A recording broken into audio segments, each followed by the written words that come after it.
वाल्मीकि रामायण के लंका कांड में हमें हनुमान जी द्वारा लंका दहन का विस्तृत वर्णन मिलता है। ये बात तो हम सब जानते हैं कि रावण द्वारा हनुमान जी की पूंछ में आग लगाने के बाद बजरंग बली ने समस्त लंका को भस्म कर दिया था। लेकिन हनुमान जी द्वारा लंका दहन के बाद लंका का क्या हुआ? रावण ने पुनः लंका का निर्माण कैसे करवाया और लंका को जलाते समय हनुमान जी ने लंका में क्या क्या देखा? कहते हैं रावण की वह लंका सोने की थी, तो लंका के जलने के बाद सोने का क्या हुआ होगा? और एक साथ इतने सारे सोने को जलाना कैसे संभव हो पाया होगा? हम आपको आज की इस वीडियो में बताएंगे। लेकिन अगर आप हनुमान भक्त हैं तो वीडियो देखने से पहले जय बजरंग बली जरूर कमेंट कीजिएगा और वीडियो को अंत तक देखिएगा। वाल्मीकि रामायण के लंका कांड में वर्णन है कि हनुमान जी हजारों योजन के समुद्र को पार कर लंका जा पहुंचे। वहां हनुमान जी ने भेष बदलकर या अपने आकार को छोटा कर पूरी लंका में माता सीता की खोज की। वहां हनुमान जी ने रावण के हर वैभव को देखा, किंतु उन्हें माता सीता के कहीं भी दर्शन ना हुए। अंत में हनुमान जी माता सीता से अशोक वाटिका में मिले और राम जी की उस अंगूठी के साथ प्रभु का सारा संदेश कह सुनाया। बाद में विदा लेते समय हनुमान जी ने शत्रु की थाह लेनी चाहिए और उस वाटिका को तहस नहस करने लगे। इस दौरान उन्होंने रावण के अनेकों सैनिकों को मारा और रावण के पुत्र अक्षय कुमार का वध कर दिया। अंत में परेशान होकर रावण ने अपने बड़े बेटे मेघनाद को हनुमान जी से निपटने के लिए भेजा। पहले तो हनुमान जी मेघनाद को बड़ी देर तक छकाते रहे, लेकिन जब उसने हनुमान जी पर ब्रह्मास्त्र का प्रयोग किया तब वे चुपचाप बंदी बन गए। बंदी बनकर भी हनुमान जी ने रावण को सद्गति का मार्ग सुझाते हुए माता सीता को मुक्त करने को कहा, किंतु अहंकारी रावण ने हनुमान जी की पूंछ में ही आग लगवा दी और वीर बजरंग बली ने पूरी लंका को भस्म कर दिया। रामायण में वर्णित है कि रावण ने त्रिलोक विजय के समय सभी देवताओं को बंदी बना लिया था, जिनमें यमराज और शनिदेव जैसे देवता भी सम्मिलित थे। रावण शनिदेव की शक्तियों और उनकी बुरी दृष्टि से परिचित था, इसलिए रावण ने शनिदेव को कारागृह में उल्टा लटका रखा था ताकि शनिदेव की बुरी दृष्टि लंका पर ना पड़े। कहते हैं लंका दहन के समय हनुमान जी ने शनिदेव को कारागृह में बंद देखा और उन्हें कारागृह से मुक्त कर दिया। लंका दहन के समय जब पूरी लंका आग में जल रही थी, इसलिए स्वर्ण की होने के कारण वो और अधिक चमक रही थी। यह देखकर बुद्धिमान हनुमान जी ने शनिदेव से कहा कि वो अपनी दृष्टि का प्रयोग सोने की चमकती हुई लंका पर करें, जिससे लंका का विनाश हो जाए। इस प्रकार आग में ना जलने वाला सोना भी हनुमान जी की बुद्धिमत्ता और शनिदेव की दृष्टि के प्रभाव से जलकर भस्म हो गया।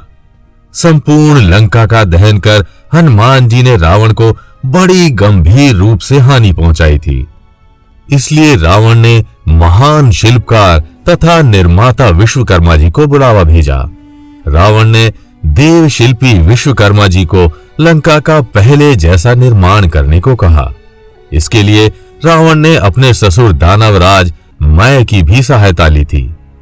दानवराज मय और देव शिल्पी विश्वकर्मा ने लंका का पुनः निर्माण तो कर दिया, लेकिन इसमें रावण के राजकोष का बहुत सारा धन लग गया। रावण ने नई लंका तो बना ली, लेकिन उसकी पुरानी जली हुई लंका में जो सोने जड़े हुए थे उनका क्या हुआ? कहते हैं सोने की लंका सिर्फ सोने से नहीं बनी हुई थी, बल्कि उसमें कई अन्य और धातुओं का भी प्रयोग किया गया था। जब हनुमान जी ने लंका जलाई थी तब सोने के साथ साथ और भी अन्य सामान जैसे कि लोहा, कपड़े और बहुत सी अन्य धातुएं भी साथ में जल गई थी। ये बात तो हम सब जानते हैं कि सोना तब तक काम आता है जब तक वो शुद्ध हो, और अगर सोने के साथ अन्य धातु भी जुड़े हों तो उसे नष्ट करना आसान हो जाता है।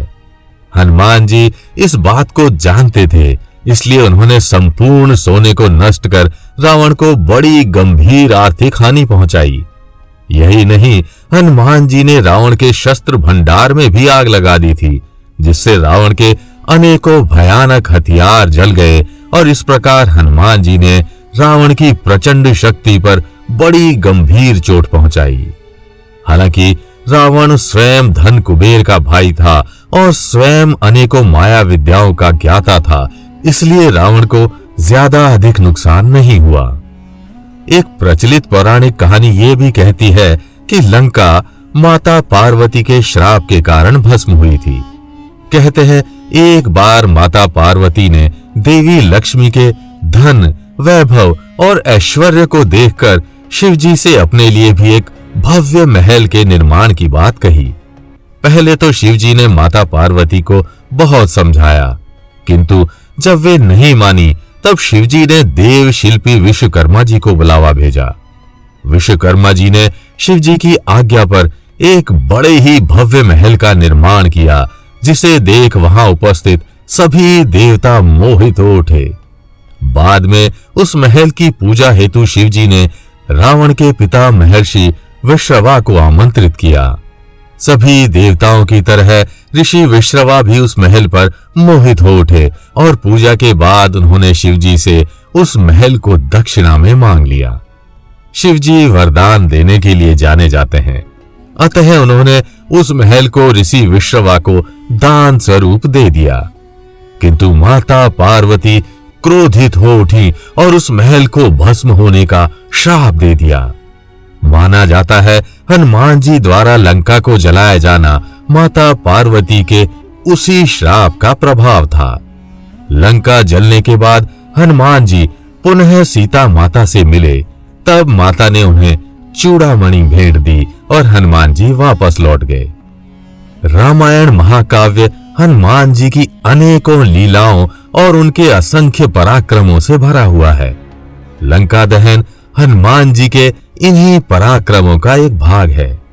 हनुमान जी के लंका दहन के संदर्भ में अगर आप भी कोई जानकारी रखते हैं तो आप हमें कमेंट करके जरूर बताइएगा।